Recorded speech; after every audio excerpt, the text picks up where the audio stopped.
El día de hoy, hermano, empezamos el texto, el módulo 6 de nuestro curso Enemigos de nuestra sexualidad.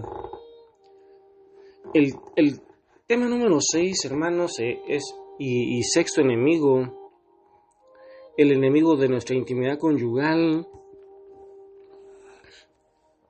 son las finanzas y la ansiedad. Resumiendo, sería el enemigo de la preocupación. Y para eso, hermano, nos vamos a valer de un texto que está en Eclesiastés capítulo 4, versículo 9 al 10. Saca tu Biblia, hermano. Recuerda que la fe nace de oír la palabra. Eclesiastés 4, del 9 al 10. Mejores son dos que uno, pues reciben mejor paga por su trabajo, porque si caen, el uno lo levantará a su compañero, pero ay de aquel que cae cuando no hay otro que lo levante. Palabra de Dios. Qué texto tan lindo ese de Eclesiastés. Nos va a servir de marco para ver este enemigo importantísimo. Ahora que las mujeres trabajan y muchas veces ganan mucho más que los hombres, estamos viendo muchos conflictos. Es uno de los conflictos bien importantes, enemigos de nuestra intimidad conyugal. Y es que el dinero, hermano, es la principal fuente de conflicto. El dinero es la principal fuente de conflicto y de ansiedad en las parejas contemporáneas. Y es que existe una ansiedad financiera.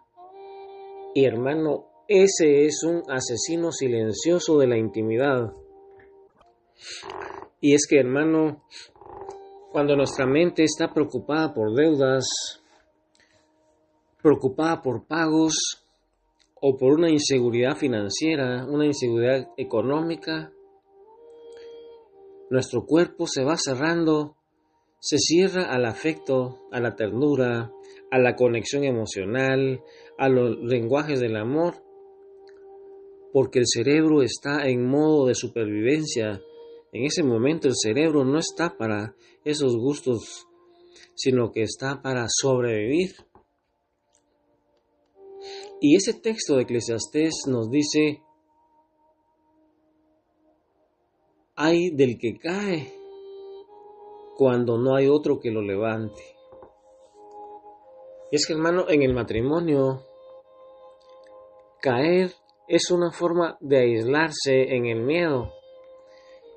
Caer ahí en el matrimonio, hermano, significaría cuando nos aislamos por el miedo. Y es que cuando la ansiedad es alta,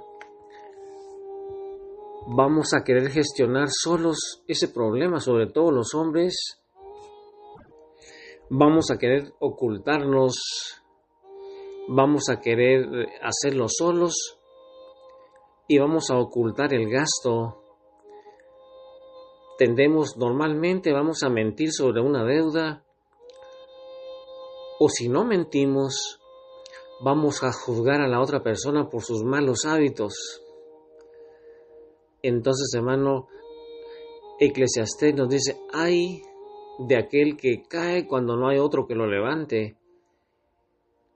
Esas caídas financieras son bien importantes, y esta falta de transparencia por ocultar un gasto, por mentir sobre la deuda o por juzgar a la otra persona por sus hábitos es la falta de transparencia. Es ese ocultarse, ese refugiarse en la soledad por la falta de transparencia va rompiendo la confianza en la pareja. Y recuerda, hermano, que la confianza, la honestidad, el amor, la caridad, la verdad son pilares fundamentales. Entonces, cuando no somos transparentes, cuando ocultamos el gasto, cuando mentimos sobre una deuda que hemos contraído, o juzgamos a la otra persona por sus buenos o malos hábitos, entonces se va a romper esa confianza y se va convirtiendo en un enemigo bien importante de nuestra intimidad conyugal. Y es que la intimidad, hermano, no puede existir donde hay secretos, donde hay juicios sobre el dinero. Y la conversación sobre finanzas se va convirtiendo en una discusión de poder, a ver quién es el que manda más. Y en lugar de planificar, se discute de poder. Entonces ya no va a haber planificación. Un ejemplo concreto podría ser que cuando uno de los cónyuges recibe una llamada de cobro y decide no contárselo a su pareja por miedo al juicio, él se cae solo en lugar de apoyarse en ese versículo que dice: ay de aquel que cae cuando no hay otro que lo levante. Hermano, cuando no hay otro que lo levante, esa caída solitaria, cayendo ahí bajo el peso de la preocupación y ese miedo, va contagiando, va contaminando su humor, el trato con la otra persona y también su deseo sexual, hermano. Entonces, cuando uno de nosotros en la pareja mentimos, cuando juzgamos, cuando ocultamos, cuando caemos solos, vamos a caer bajo el peso de la preocupación y ese miedo contamina nuestro humor, nuestro trato y por ende va a decaer también nuestro deseo sexual. ¿Y cómo Dios nos puede ayudar ahí en esos momentos de preocupación, de ansiedad, de mal manejo de finanzas? La promesa está ahí en ese texto de Eclesiastés 4, 9, 10, que dice: mejores son dos que uno. Mira, hermano, ahí en el matrimonio, mejores son dos que uno, pues reciben mejor paga por su trabajo. Y esa mejor paga, hermano, no es necesariamente que haya más dinero en la familia, sino que va a haber más paz, más seguridad, porque se está trabajando en equipo.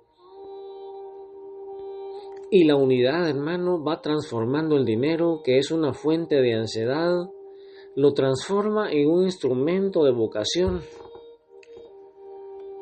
Y entonces esa caída,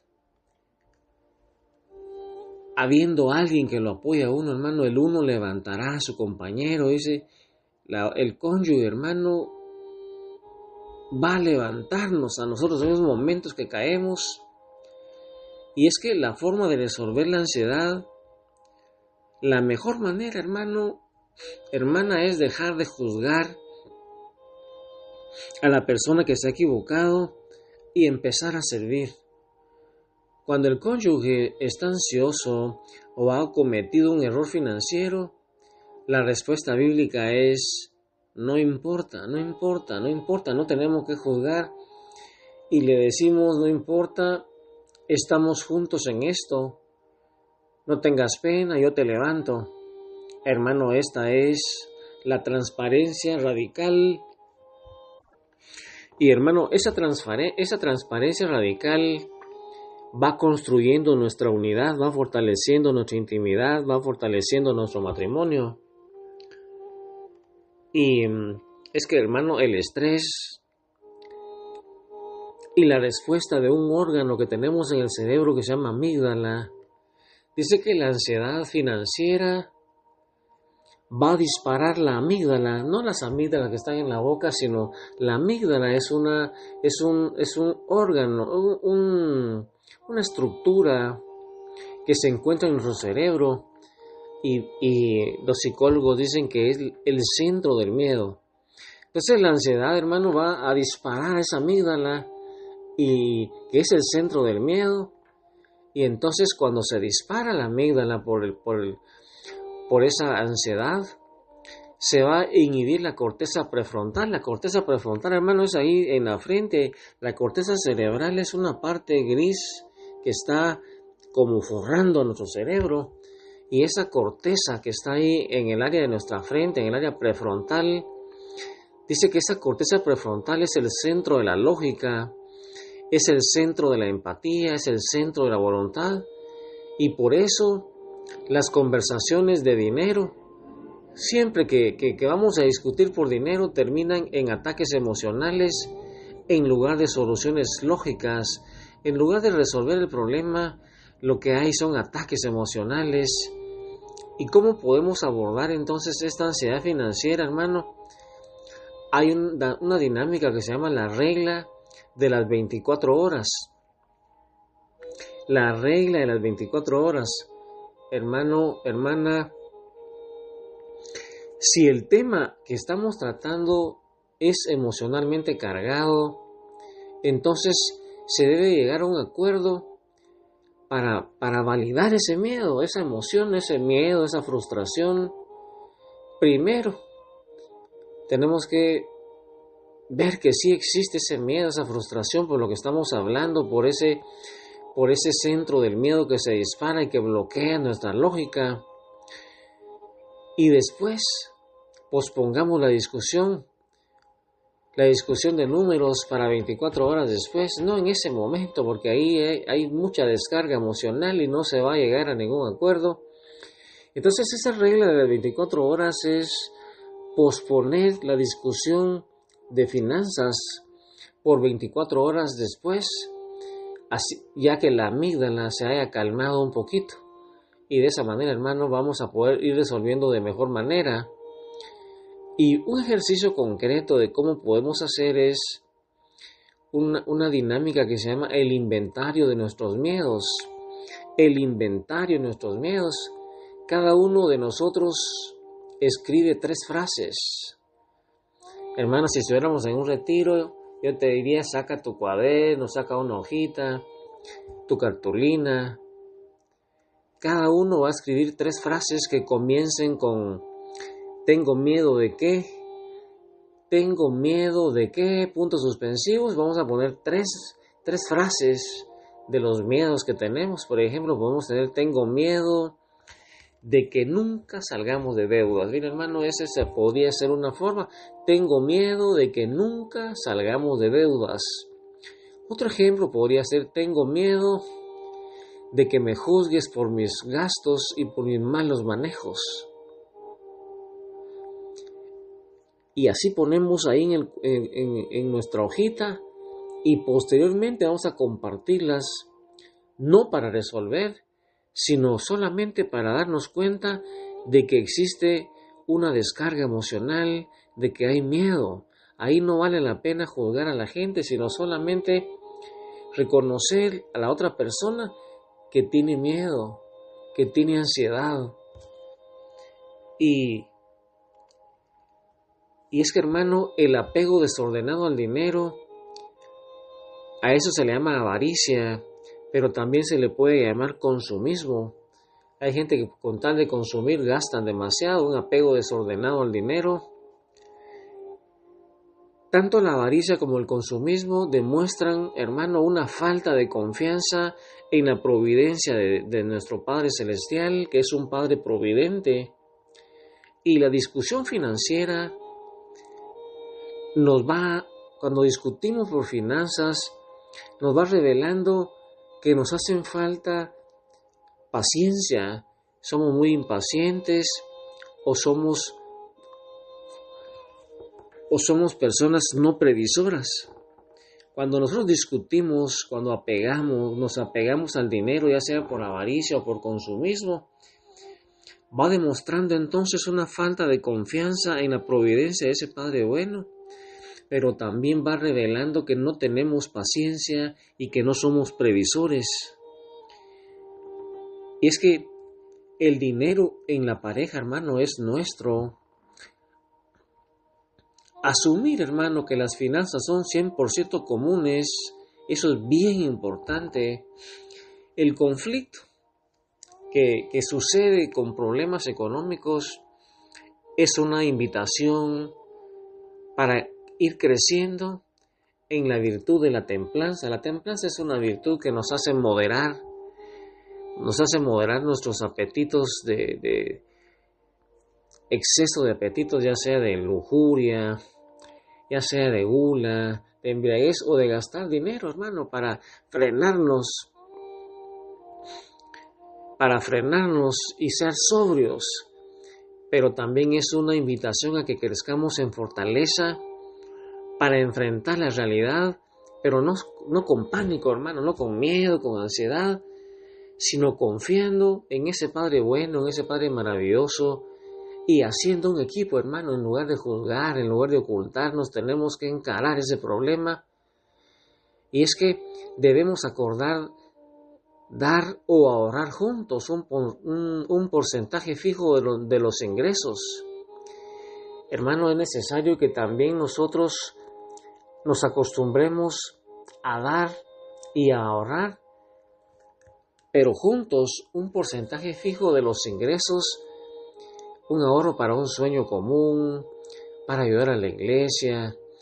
Y esto, hermano, nos va recordando que el dinero tiene un propósito, que no es solamente como un medio, sino un fin, un propósito superior, que es la caridad. Y es que, hermano, dando es como recibimos, y lo que nos une es ese propósito del dinero, de dar, ahorrar y de tener un consenso en la pareja de manejo de fondos. Nos va a unir cada día más, y no solamente para el consumo individual, sino, hermano, la invitación es a que creamos que las finanzas son 100% comunes. Y, hermano, sabiendo que tenemos un Padre bueno, un Padre providente, un Padre que nos ama. Y hoy, hermano, con tu pareja, oyendo este audio, quizá tú tengas problemas económicos. Este es un ejemplo, hermano, de cómo confiar en la providencia de Dios, en no llevarnos por las emociones, sino darnos un chancecito como ese momento de la regla de las 24 horas, para que validemos el miedo de nuestra pareja, la frustración, para que no se aísle, para que no niegue, para que no mienta, para que no juzgue. Y ahí, hermano, con esos sentimientos, sabiendo que para Dios nada es imposible, y recordando ese texto de Eclesiastés, hermano, ahí en pareja, Jesús enfrente de la pareja, y ahí el autor de Eclesiastés les va a gritar a sus oídos y les va a decir: mejores son dos que uno, pues reciben mejor paga por su trabajo. Porque si caen, el uno levantará a su compañero, pero ay de aquel que cae cuando no hay otro que lo levante. Hoy es un momento de dar gracias a ese Padre, porque tenemos a nuestro lado la persona idónea que nos levanta cuando nos caemos. Que el Señor te bendiga, hermano, y a ser un mejor administrador de los bienes que no son un fin, sino un medio para poder alcanzar nuestra santidad. Que el Señor te bendiga, hermano. Amén, aleluya. Y a crecer en pareja, evitando ese enemigo que es la ansiedad y los problemas financieros.